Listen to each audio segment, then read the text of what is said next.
Welcome back sa ating panibagong video, panibagong usapan na naman dito lang sa Ka-Amazing Farming. Okay, so ang pag-usapan po natin mga ka-farmers sa hapong ito from Luzon, Visayas at Mindanao pati sa abroad at sa ibang bansa, sa lahat nating mga subscribers, sa lahat nating mga followers, sharer at commentator at sa lahat na nagpusuporta palagi sa ating munting YouTube channel. Alam ko ka-farmers, alam ko ka-viewers na pangarap mo ang malinis at magandang at napakahusay na taniman tulad ng ating nakikita mga ka-farmers, no? Okay, so meron lang tayong isang produkto na ating ginagamit din na pwede ko pong i-share at ibahagi sa inyo kasi yun po ang ating ginagamit din pang-control po sa mga damo. Okay, so alam ko na problema sa ating taniman ang mga damo. So sa hapong ito mga ka-farmers, alamin na po natin ang presyo nito, alamin po natin ang tamang paggamit nito at saka ano ang mga pwede nating ma-sprayhan. Okay, so yun lang po mga ka-farmers. So, bago natin umpisahan ang pag-discuss din at saka ang pagbahagi ng kunti nating kaalaman dito, ay unang-una ako po ay nagpapasalamat po sa lahat kong mga subscriber, mga new subscriber, mga OFW nating mga subscriber from Luzon, Visayas at Mindanao pati sa abroad at ibang bansa. So sa iyong lahat, maraming salamat po. So ngayon mga ka-farmers, may galab shoutout po muna sa ating mga audience, no? At saka sa ating mga viewers, subscriber na mga farmers. Okay, subscriber na mga OFW o sa mga OFW nating balak magtanim. So meron lang akong isang produkto na ibahagi at i-share po sa inyo. Okay, so ngayon mga ka-farmers, umpisahan na po natin, no? Ang pag-share sa produktong ito kasi yun po ang ating ginagamit dito po sa ating mga taniman tulad ng ating talong, no? Napakalinis po mga ka-farmers, pati ang ating ampalaya na nakatanim doon banda, ang ating kamatis sa isang giliran. So ngayon nandito po tayo sa taniman natin ng talong. So yung talong natin mga ka-farmers, ito po ay ang mga dahon niya, yung nausok ang bulkan, ay ang dahon niya ay parang nasunog, no? Parang ito mga ka-farmers ang nangyari, may sunog sa dahon kasi yung aspal na dala sa hangin ay napaka-acid. So ngayon nagpa-spray lang ako din ng mga una or tibatap, ina-alternate ko biostin ang biostin para yung mga dahong may tama ay malalaglag kasi napakahirap mga ka-farmers tanggalin to, napakadaming dahon. So ilan kaya ang taong kailangan natin ito para pagtanggal sa mga may na dahon. So nagpa-spray lang tayo. So yung ina-spray natin pangpalaga sa mga dahong may damage, uulitin ko, ay biostimulant, biostin, produkto sa Biostad at saka Tivatap na produkto sa Syngenta. So yun po ang ating ginagamit pang spray din pangpalaga sa dahon. Kasi bago pa lang natin ito tanim mga ka-farmers, 3 bitis pa lang itong napipitasan, hindi pa masyadong marami. So na-stress lang po siya dahil po yung time na nag-alboroto, di ba? Kita natin sa mga news, parang nagbuga ng apoy, din nausok ng malakas yung sumabog siya ng di ba? Kita natin. So ang hangin ay amihan galing diyan, papunta din. So ang ibang mga damo diyan banda mga ka-farmers, yung mga malalapad ng dahon, yung hindi mga matibay kagaya dito kasi napaka-sensitive ang mga high value crops, madali lang masira ang mga dahon. Yan mga ka-farmers, sunog din. Okay, so ngayon mga ka-farmers, hindi na po natin papatagalin pa at atin muna umpisahan ang pagbahagi po ng ating kaalaman sa produktong ito. Okay, so produkto po ito mga ka-farmers, no, sa Endofil. Bago pa lang po.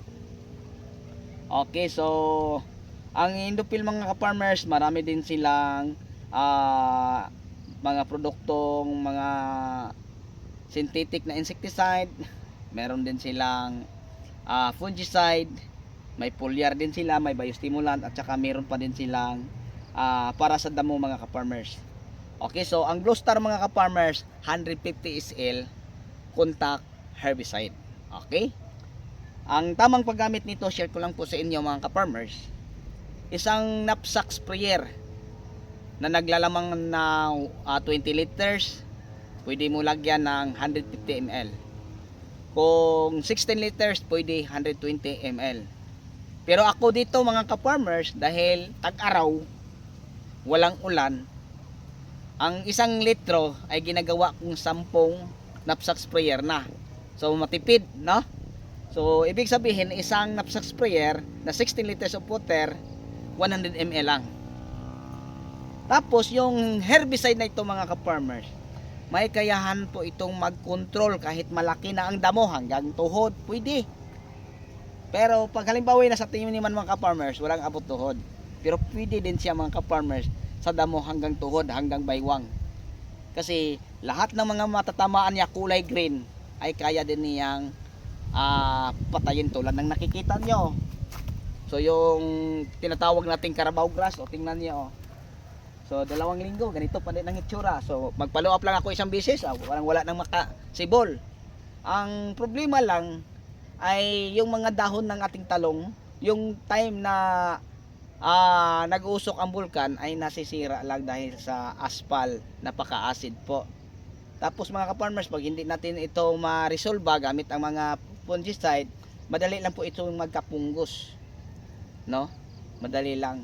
So yun po mga ka-farmers ang ating ginagawang solusyon patungkol sa ating talong na namumroblema sa sunog-sunog ng dahon dahil sa sobrang acid po ng aspal.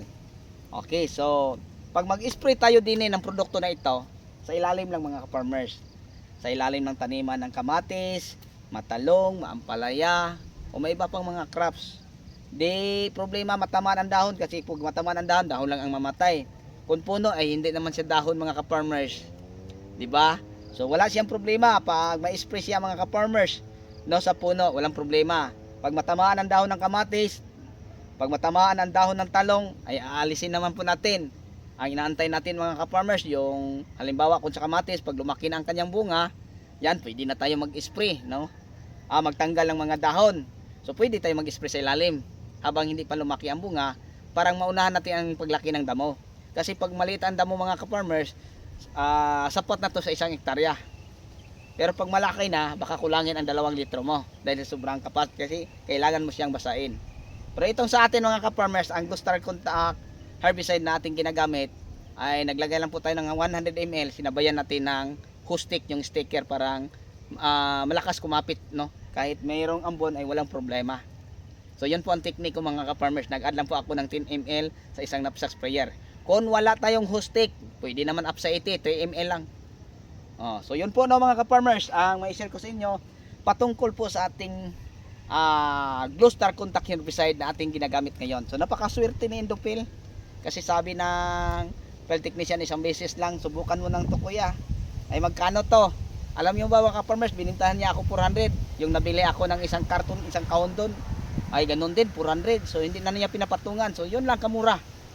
Tapos ang 400 mo mga ka-farmers, pag maliit pa lang ang damo sa taniman mo, kahit 1 hektarya kaya mo nang linisin sa tulong po niya. Isang tao lang. Mag-umpisa ka mga ka-farmers, mga alas 7, wala pang tanghali mga ka-farmers, tapos na. Tapos pag sa loob ng 3 araw, kitang-kita mo ang pagbagsak ng damo hanggang sa ganito, o magdalawang na. Pagdating ko mga ka-farmers, nagpapa-spray. Dumating ako January 18, na tayo ngayon, December 1, February, sorry, January 18 ako nakakarating din January 18, ngayon 31 ilang araw na to. Parang 2 linggo, kita mo mga ka-farmers, so napakalinis pa.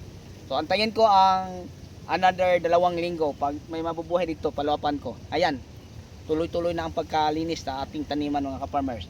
At kung may damo na naman uli na sumibol, iba na ding damo. So ibang usapan na naman. So yun lang po ha. Mabibili ito siya mga ka-farmers sa mga agri-supply store. So Glostar Contact herbicide, produkto sa Indopil. Indopil, napakaswerte mo. Kahit parang sabihin ko generic ka lang sa tingin ko, pero malaking ambag mo sa akin. So maganda to siyang gamitin mga ka-farmers sa ganitong panahon. Tag-araw, pero sa tag-ulan nag-apply ako dito, parang 1 linggo lang nasibol. So ang